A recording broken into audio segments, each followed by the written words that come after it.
Ce mercredi 15 janvier, nous sommes allés au Conseil des ministres au lendemain du discours de politique générale de M. Bayrou. Sophie Primas, la porte-parole du gouvernement, a annoncé une semaine d'orientation et d'action juste après une semaine du dialogue et que M. Bayrou avait présenté une orientation fruit du compromis à l'Assemblée nationale hier.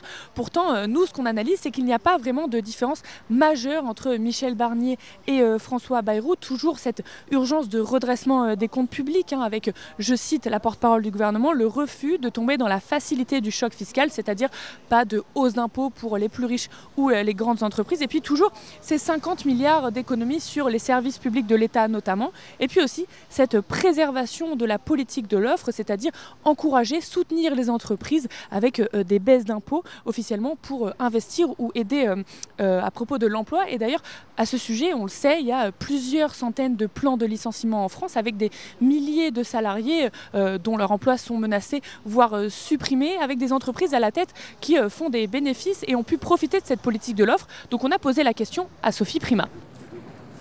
J'ai écouté attentivement ce que vous avez dit sur le budget, sur le refus de choc fiscal ou sur les révisions de croissance. À ce propos, il y a un sujet dont on parle très peu, c'est qu'il y a plusieurs plans de licenciement, plusieurs centaines de plans de licenciement actuellement en France, où la maison mère ou encore le groupe ou le donneur d'ordre même sont des entreprises qui font des bénéfices, qui ne sont pas en difficulté aujourd'hui. Ces entreprises-là qui ont bénéficié des baisses d'impôts dans l'objectif de relancer l'activité ou l'investissement, c'est ce qu'avait promis Emmanuel Macron. Aujourd'hui, on peut voir que ce n'est pas le cas. Est-ce que c'est un sujet dont vous êtes concerné dans ce nouveau gouvernement, dont vous parlez entre vous, et quelle réponse avez-vous à apporter aux milliers de salariés concernés aujourd'hui par ces plans de licenciement ? En fait, la question que vous posez, elle tient à la fois à la transformation de nos modèles de production, qui est une transformation très attendue et très importante et très structurante pour l'avenir de notre puissance économique, qui est la décarbonation, qui est la transformation de notre économie vers de nouvelles économies et de nouveaux types de production. On voit bien que les difficultés de l'industrie automobile, par exemple, c'est un sujet d'une industrie assez ancienne. Et je vous parle en étant élu d'un territoire de l'industrie automobile et qui, vous avez raison, souffre. C'est notre capacité à nous transformer. Et la deuxième raison et la deuxième question qui est derrière, c'est la question de l'attractivité et de la confiance que les investisseurs peuvent mettre dans la France pour avoir une activité qui soit une activité pérenne, qui demande des investissements très importants. Donc, c'est très important pour ce budget-là, dès ce budget-là, à la fois de donner des gages sur la confiance, la visibilité pour les investisseurs industriels. Sinon, on n'aura pas ce mouvement schumpeterien de mort d'une forme d'industrie et de transformation. C'est très important de donner la confiance, c'est très important de donner la visibilité, notamment fiscale, en termes d'attractivité, en termes de simplification, etc. Donc c'est vraiment ça que nous cherchons à faire pour notre pays et pour essayer et d'ailleurs on y arrive, parce que dans les dernières années, on a eu plus d'ouverture d'usines et plus de création d'emplois.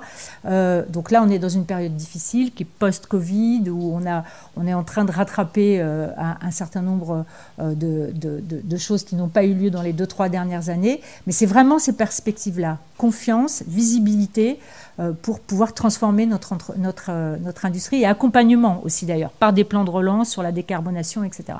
Si j'écoute bien votre réponse, d'une part, il y a beaucoup de plans de licenciement qui sont pas liés au fait de la transition écologique, etc.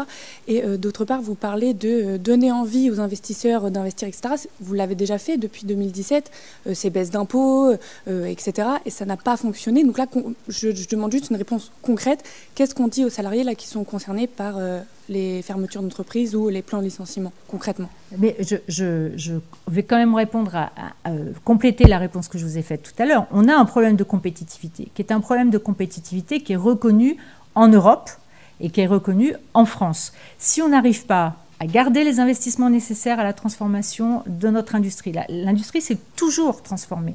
Donc, garder les investissements, garder l'attractivité fiscale, financière, etc. et trouver des axes de compétitivité, là, on aura vraiment de quoi s'inquiéter sur l'avenir de la France. Donc, c'est très important que ce budget soit la transposition de ça. Quant aux fermetures d'usines, évidemment, Marc Ferracci y est extrêmement attentif. Donc on travaille sur des repreneurs, on travaille sur la façon dont on peut accompagner l'ensemble des salariés de ces entreprises et on essaie de faire perdurer l'activité d'une façon ou d'une autre. Voilà, donc on est très attentif à ce système de destruction, reconstruction de l'industrie et à l'ensemble de ces salariés qui sont concernés, l'État sera à leur côté pour les accompagner. Autre gros sujet au cœur des débats, c'est cette réforme des retraites remise en chantier. François Bayrou l'a annoncé hier. Il y aura un conclave pour remettre les partenaires sociaux au milieu de la table et rediscuter sur les retraites, à condition que, le gouvernement l'a bien dit, à condition qu'on n'alourdit pas la charge financière de l'État. Mais dans le même temps, l'État ne veut pas de hausse d'impôts. Alors est-ce que ces négociations ne sont pas tout simplement vouées à l'échec? Surtout que si les partenaires sociaux ne trouvent pas de négociations, François Bayrou l'a dit, on laisse la réforme de base, donc celle d'Elisabeth Borne, et on a pu aussi poser la question à la porte-parole du gouvernement. À propos de la réforme des retraites, si vous ne voulez pas de hausse d'impôts ou de choc fiscal, je reprends vos propos, et que dans le même temps, vous posez la condition que les nouvelles négociations ne pèsent pas de nouvelles charges financières sur l'État, est-ce qu'on n'est pas voué, du coup, in fine, à revenir sur la réforme d'Elisabeth Borne ? On peut revenir sur la réforme d'Elisabeth Borne. On a dit qu'on ouvrait tous les sujets, mais la ligne, c'est qu'il n'y ait pas de charges supplémentaires. Vous venez de le dire et je le répète. C'est donc aux partenaires sociaux de trouver le mistigris, si j'ose dire, et en tout cas la formulation qui permette à la fois d'assurer la pérennité de notre système de retraite dans les quelques années qui viennent, mais aussi de répondre aux objections qui ont été formées par différents groupes politiques et par des Français sur la pénibilité, sur les carrières hachées, sur les carrières des femmes, etc. Et donc de trouver la façon dont on répond à ces questions-là et la question par laquelle on finance ces avancées sociales. C'est très compliqué. Si c'était facile, tout le monde l'aurait déjà fait. Donc c'est très compliqué. Mais c'est une obligation. C'est une obligation au regard du poids que pèse le financement des retraites dans le budget de l'État. On parle souvent de notre dette qui, depuis 2017, s'est augmentée de 1 000 milliards d'euros. Sur ces 1 000 milliards d'euros, il y en a 500 qui sont dus au déficit des réformes des retraites. Donc il ne s'agit pas de stigmatiser les retraités ou de stigmatiser tel ou tel système. Il s'agit juste de regarder les chiffres comme une réalité et de se dire nous ne pouvons pas dégrader les comptes sociaux et en particulier les comptes des retraites.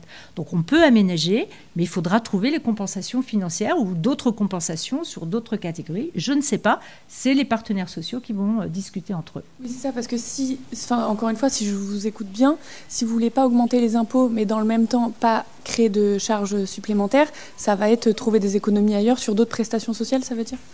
Les partenaires sociaux sont à la manœuvre, c'est ça qu'il faut qu'ils trouvent. Demain, jeudi 16 janvier, aura lieu le vote sur une motion de censure à propos du gouvernement Bayrou à l'Assemblée nationale. Les socialistes, eux, veulent continuer de discuter et de négocier avec François Bayrou, même si pour l'instant, le Premier ministre n'a répondu à aucune de leurs doléances.